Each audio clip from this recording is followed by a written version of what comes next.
สวัสดีจ้าสวัสดีท่านผู้ชมทุกท่านนี่เป็นผลการออกรางวัลหวยฮานอยพิเศษประจำวันที่12มิถุนายน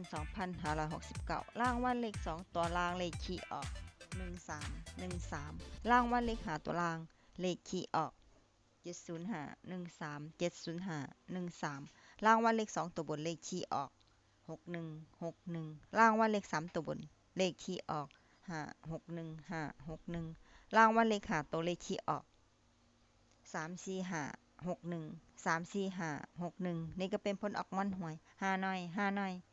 พิเศษประจำวันที่12มิถุนายน2569ขอให้โชคดีมีชัยถูกหวยฮานอยพิเศษได้รับเงินกันทุกคนด้วยจ้าฝากไว้ได้จากSubscribeกดติดตามและเป็นกำลังใจขอบคุณทุกท่านที่เข้ามารับชมและรับฟัง